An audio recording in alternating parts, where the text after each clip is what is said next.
नमस्कार दोस्तों, स्वागत है आपका आपके एक नए वीडियो में। ये वीडियो हिंदी के प्रश्नों का है। इसमें 100 प्रश्न आपको मिलेंगे।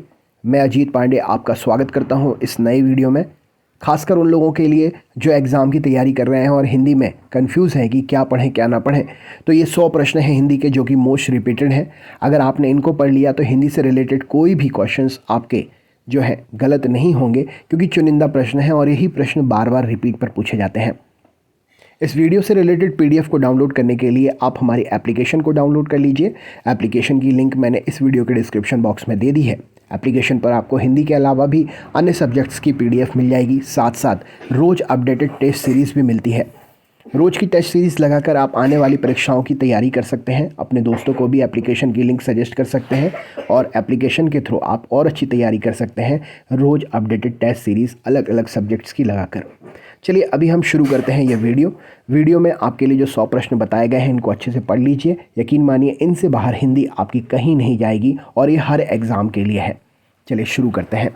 सबसे पहला प्रश्न है, अंग्रेजी भाषा को भारत में शिक्षा के माध्यम में आरंभ किसने किया था? तो लॉर्ड मैकाले के द्वारा अंग्रेजी भाषा को भारत में शिक्षा के माध्यम के रूप में आरंभ किया था, लॉर्ड मैकाले के द्वारा। हिंदी का आदि कवि किसे माना जाता है? तो स्वयंभू को हिंदी का आदि कवि माना जाता है। हिंदी का प्रथम उपन्यास कौन सा है? तो परीक्षा गुरु, जो कि श्रीनिवास दास वमत के द्वारा लिखा गया है, हिंदी का प्रथम उपन्यास है। हिंदी का प्रथम एकांकी कौन सा है? तो एक घूंट हिंदी का प्रथम एकांकी है। हिंदी का प्रथम पात्र कौन सा है? तो उद्दंड मार्दंड हिंदी का प्रथम पात्र है, जो कि एक पत्रिका है। हिंदी की प्रथम पत्रिका कौन सी है? तो संवाद कौमुदी हिंदी की प्रथम पत्रिका है। हिंदी की वर्णमाला में कितने स्वर और कितने सम स्वर होते हैं? तो हिंदी की वर्णमाला में 11 स्वर और 33 सम स्वर होते हैं। हिंदी के किस समाचार पत्र में खड़ी बोली को मध्य देशीय भाषा कहा गया है? तो बनारस अखबार में हिंदी का समाचार पत्र है जिसमें खड़ी बोली को मध्य देशीय भाषा कहा गया है।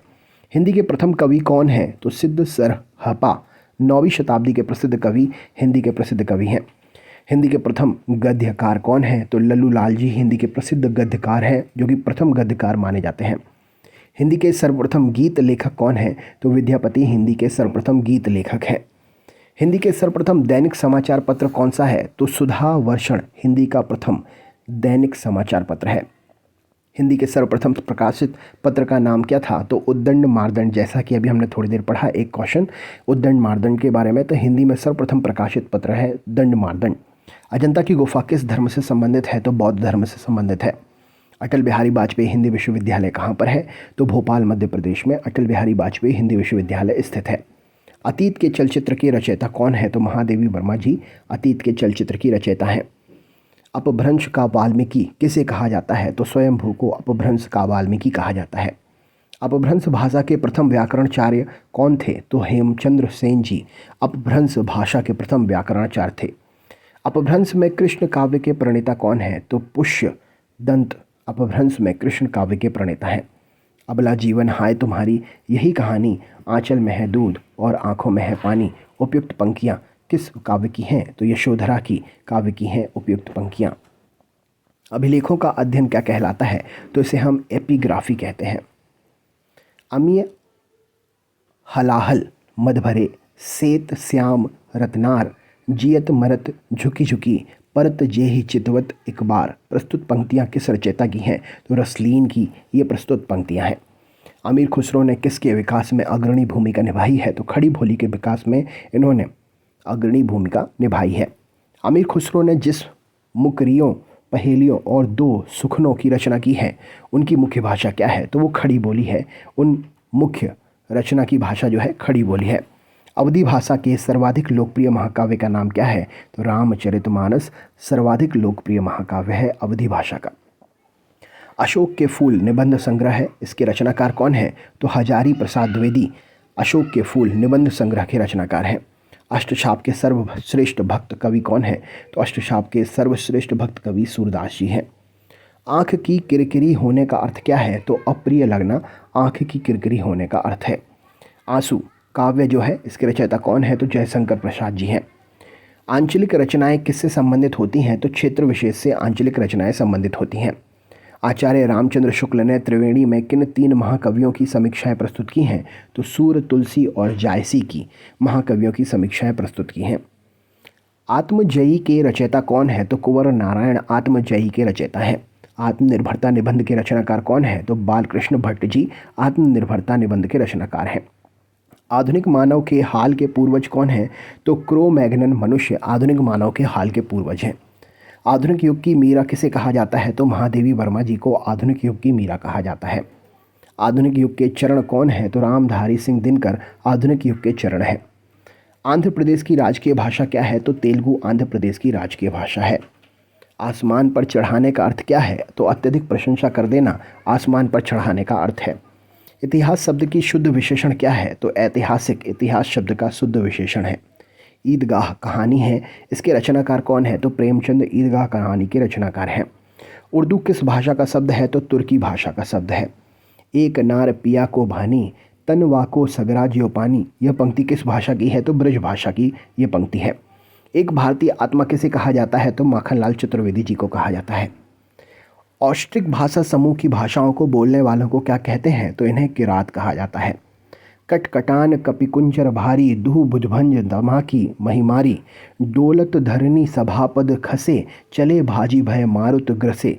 प्रस्तुत पंक्तियों के रचयिता कौन है? तो तुलसीदास जी के द्वारा लिखी गई ये पंक्तियां हैं। कठिन काव्य का प्रेत किस कवि को कहा जाता है? तो केशव दास जी को कहते हैं। कथा सम्राट किसे कहते हैं? तो प्रेमचंद जी कथा सम्राट हैं। कबीरदास जी की भाषा क्या थी? तो सधुक्कड़ी भाषा का प्रयोग किया है कबीरदास जी ने। कलम का सिपाही किसे कहा जाता है? तो मुंशी प्रेमचंद जी को। कलम की सिपाही क्या है? तो कलम का सिपाही एक जीवनी है। कवि कालिदास की अभिज्ञान शाकुंतलम का हिंदी अनुवाद किसने किया? तो राजा लक्ष्मण सिंह जी ने किया था। कस्तूरी कुंडल बसे किसकी आत्मकथा है? तो मैत्रेयी पुष्पा की आत्मकथा है। कादंबरी का लेखक कौन है? तो बाणभट्ट के द्वारा लिखी गई है कादंबरी। कामायनी किस प्रकार का ग्रंथ है? तो महाकाव्य ग्रंथ है कामायनी। किस इतिहासकार ने सर्वप्रथम रीतिकालीन कवियों के सर्वाधिक परिचयात्मक विवरण दिए हैं? तो मिश्र बंधु जी ने दिए हैं। किस काल को स्वर्ण काल कहा जाता है? तो भक्ति काल स्वर्ण काल कहलाता है। किस छायावादी कवि ने संवाद शैली का सर्वाधिक उपयोग किया है? तो जयशंकर प्रसाद ने संवाद शैली का सर्वाधिक उपयोग किया है। किस देश में अधिकतम संख्या में भाषाएं बोली जाती हैं? तो भारत में अधिकतम संख्याएं में भाषाएं बोली जाती हैं अलग अलग प्रकार की। रामधारी सिंह दिनकर किस रस के कवि माने जाते हैं? तो वीर रस के कवि माने जाते हैं। रामधारी सिंह दिनकर को किस रचना के लिए ज्ञानपीठ पुरस्कार मिला था? तो उर्वशी रचना के लिए ज्ञानपीठ पुरस्कार मिला था। रीतिकाल का वह कौन सा कवि है जो अपनी मात्र एक कृति से हिंदी साहित्य में अमर हो गया? तो बिहारी इनका नाम है। रेशम बनाने की तकनीक का आविष्कार सर्वप्रथम किस देश में हुआ था? तो चीन में हुआ था। लाल पीला होने का अर्थ क्या है? तो क्रोधित होना। ले चल मुझे बुलावा देकर मेरे नावक धीरे धीरे, इस पंक्ति के रचयिता कौन है? तो जयशंकर प्रसाद जी हैं। लोग हैं लागी कवित्त बनावत मोहितो मेरे कवित्त बनावत, इस पंक्ति के रचयिता कौन है? तो घनानंद इस पंक्ति के रचयिता हैं। वही मनुष्य है जो मनुष्य के लिए मरे, रचयिता कौन है इसके? तो मैथिली शरण गुप्त जी हैं। वापसी किस विद्या के रचित हैं? तो वापसी किस विद्या की रचना है? तो यह एक कहानी है। विक्रम संवत का शुभारंभ कब हुआ? तो 57 ईस्वी में हुआ था। विद्यापति की पदावली की भाषा क्या है? तो मैथिली भाषा में विद्यावती की पदावली है। वीर गाथा काल के सर्वश्रेष्ठ कवि कौन माने जाते हैं? तो चंद्र बरदाई जी माने जाते हैं। वीरों का कैसा हो बसंत कविता के रचयिता कौन है? तो सुभद्रा कुमारी चौहान जी हैं। व्यवस्था प्रियता और विद्रोह का विलक्षण संयोग किस प्रयोगवादी कवि में सबसे अधिक मिलता है? तो अज्ञेय में सबसे अधिक मिलता है। शिव शंभू के चिट्ठे से संबंधित रचनाकार कौन है? तो बाल मुकुंद गुप्त जी हैं। शिवा बावनी के रचनाकार कौन है? तो भूषण जी हैं। शून्य की खोज किसने की? तो आर्यभट्ट ने की थी। शेष कादंबरी के रचयिता कौन है? तो अलका सरावगी जी हैं। श्रद्धा किस कृति की नायिका हैं? तो कामायनी की नायिका है श्रद्धा। संविधान की 8वीं अनुसूची के अनुसार कितनी भाषाओं को राजभाषा के रूप में संवैधानिक मान्यता प्रदान की गई है? तो 22 भाषाओं को संवैधानिक भाषा की मान्यता प्रदान की गई है, राजभाषा की मान्यता। संविधान की 8वीं अनुसूची में शामिल की गई 4 नई भाषाएं कौन सी हैं? तो संथाली, मैथिली, बोडो और डोगरी। संविधान के किस अनुच्छेद के अनुसार हिंदी भाषा भारत की राजभाषा है? तो अनुच्छेद 343(1) के तहत हिंदी भारत की राजभाषा है। संसद से सड़क तक काव्य के रचनाकार कौन है? तो सुदामा पांडे, जिन्हें धूमिल नाम से भी जाना जाता है। संस्कृत के सर्वाधिक प्रभावित द्रविड़ भाषा कौन सी है? तो तेलुगु है। संस्कृति के 4 अध्याय किसकी रचना है? तो रामधारी सिंह दिनकर जी की रचना है। सखी वे मुझसे कह कर जाते, इस पंक्ति के रचयिता कौन है? तो मैथिली शरण गुप्त जी हैं। सबसे पहले अपनी आत्मकथा हिंदी में किसने लिखी थी? तो राजेंद्र प्रसाद जी ने लिखी थी। सर्वप्रथम किस आलोचक ने अपने किस ग्रंथ में देव बड़े हैं कि बिहारी विवाद का जन्म दिया? तो मिश्र बंधु हिंदी नवरत्न इन्हें कहा जाता है, इन्होंने दिया।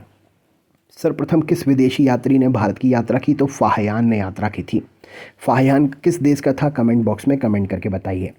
सर्वप्रथम भारत को इंडिया किसने कहा? तो यूनान वासियों ने कहा था। सर्वप्रथम भारत का जिक्र किस अभिलेख में मिला है? तो हंथी गुम्फा अभिलेख में मिला है भारतवर्ष का जिक्र।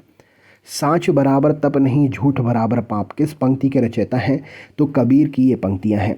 साहित्यकार अज्ञेय जी का पूरा नाम क्या है? तो सच्चिदानंद हीरानंद वात्स्यायन, जिन्हें अज्ञेय नाम से जाना जाता है। सिंधु सभ्यता के लोग किस क्षेत्र के निवासी थे? तो भूमध्य सागरीय क्षेत्र के निवासी थे। सिकंदर का सेनापति कौन था? तो सेल्यूकस निकेटर सिकंदर का सेनापति था। सिकंदर किसका शिष्य था? तो अरस्तु का शिष्य था सिकंदर। सिद्धों का उद्धृत रचनाओं की काव्य भाषा क्या है? तो देश भाषा मिश्रित अपभ्रंश अर्थात पुरानी हिंदी सिद्धों की उद्धृत रचनाओं की काव्य भाषा है। सुंदर परम किशोर बैक्रम चंचल नयन विशाल कर मुरली सिर मोर पंख पीताम्बर और बनमाल, इस पंक्तियों के रचनाकार कौन है? तो सूरदास की ये पंक्तियां हैं। सुभाषित वली के लेखक कौन है? तो मयूर जी हैं। सुदर्शन झील का पुनरुद्धार किसके द्वारा कराया गया? तो स्कंदगुप्त के द्वारा कराया गया था। सुहाग के नूपुर, इसके रचयिता कौन है? तो अमृतलाल नागर जी हैं। सूरदास के गुरु कौन थे? तो वल्लभाचार्य जी सूरदास के गुरु थे। तो दोस्तों ये थे 100 हिंदी के प्रश्न। अधिक जानकारी के लिए आप हमारी एप्लीकेशन को डाउनलोड कर लीजिए, वहाँ पर आपको और भी पीडीएफ्स मिल जाएगी और एप्लीकेशन की लिंक अपने ग्रुप्स में अपने दोस्तों को भी ज़रूर शेयर करिएगा, जिससे एप्लीकेशन पर भी ज़्यादा से ज़्यादा दोस्त हमारे जुड़ें। मिलते हैं नेक्स्ट वीडियो में। बहुत बहुत धन्यवाद।